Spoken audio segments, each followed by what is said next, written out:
স্বাগতম বন্ধুরা আপনাদের সবাইকে আজকের ভিডিওতে বন্ধুরা আপনাদেরকে দেখাবো আল আরাফা ইসলামী ব্যাংকের মান্থলি প্রফিট বেসড টার্ম ডিপোজিটের মুনাফার হার।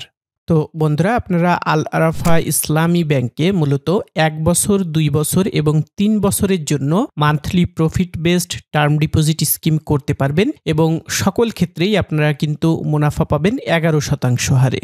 তো বন্ধুরা এই 11% হারে প্রতি লাখে আপনারা প্রতি মাসে মুনাফা পাবেন 916 টাকা। তো বন্ধুরা আমি এখানটাতে 1 লাখের হিসাবটি দিয়ে দিয়েছি। এখন আপনি যদি 10 লক্ষ 20 লক্ষ বা 50 লক্ষ টাকার এই monthly profit based term deposit scheme করেন তাহলে সেক্ষেত্রে আপনি কি করবেন, আপনার সেই অ্যামাউন্টকে এই 916 দিয়ে গুণ করবেন, তাহলে আপনার এক্স্যাক্ট মুনাফার যে অ্যামাউন্ট সেটি কিন্তু বেরিয়ে আসবে। তো বন্ধুরা আপনার মুনাফা থেকে কিন্তু সরকারি ট্যাক্স কর্তন করা হবে।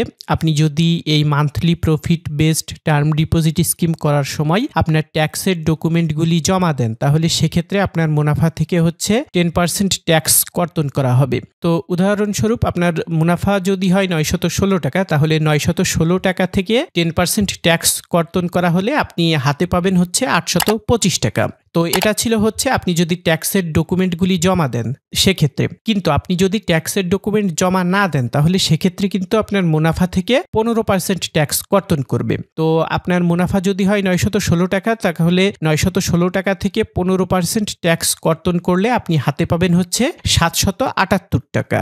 তো এই ছিল বন্ধুরা আল আরাফা ইসলামী ব্যাংকের monthly profit based term deposit স্কিমের মুনাফার হার।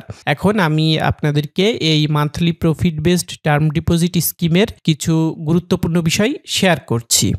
আপনারা সর্বনিম্ন 1 লক্ষ টাকার এই টার্ম ডিপোজিট স্কিম করতে পারবেন এবং সর্বোচ্চ 1 লক্ষ এর গুণিতক যে কোনো পরিমাণ টাকার এই স্কিম করতে পারবেন। আপনি যে শাখায় এই মুদ্রাবা টার্ম ডিপোজিট স্কিমটি করবেন সেই শাখায় কিন্তু আপনার অবশ্যই একটি মুদ্রাবা সঞ্চয়ী হিসাব থাকতে হবে, যেখানে আপনার আমানতের উপর প্রদেয় মুনাফা জমা করা হবে। মেয়াদ উত্তীর্ণের পর হিসাব না ভাঙলে স্বয়ংক্রিয়ভাবে নবায়িত বলে গণ্য হবে। অর্থাৎ এই মুদ্রাবা টার্ম ডিপোজিট স্কিমের মেয়াদ উত্তীর্ণ হবার পরও আপনি যদি না ভাঙেন তাহলে এই ডিপোজিট স্কিমটি আপনি যে কয় মেয়াদকালের জন্য করেছিলেন সেটি পরবর্তীতে আবার সেই মেয়াদকালের জন্য অটো রিনিউ হয়ে যাবে। ব্যাংকের ঘোষিত মুনাফার হার অনুযায়ী সময়ে সময়ে এই স্কিমের মাসিক মুনাফা ভিন্ন ভিন্ন হতে পারে। আর 10 লক্ষ টাকার বেশি এই স্কিম করলে অবশ্যই ট্যাক্স রিটার্ন লাগবে। তো এই ছিল বন্ধুরা গুরুত্বপূর্ণ বিষয়গুলি। এখন আপনাদেরকে দেখাবো এই মুদ্রাবা টার্ম ডিপোজিট স্কিম করতে আপনাদের কি কি ডকুমেন্ট লাগবে। আপনার ন্যাশনাল আইডি কার্ডের ফটোকপি লাগবে একটি, পাসপোর্ট সাইজের ছবি লাগবে 2টি, নমিনির পাসপোর্ট সাইজের ছবি লাগবে একটি, নমিনির ন্যাশনাল আইডি কার্ডের ফটোকপি লাগবে একটি, এছাড়াও আপনার ইউটিলিটি বিলের কপি লাগবে একটি। তো এই ছিল বন্ধুরা আল আরাফা ইসলামী ব্যাংকের মুদ্রাবা টার্ম ডিপোজিট এর মুনাফার হার। এই ভিডিওর বিষয়ে আপনাদের যদি কোনো প্রশ্ন বা মতামত থাকে তাহলে সেটি অবশ্যই কমেন্ট বক্সে কমেন্ট করে জানাবেন, আমি আপনাদেরকে রিপ্লাই দেওয়ার চেষ্টা করব।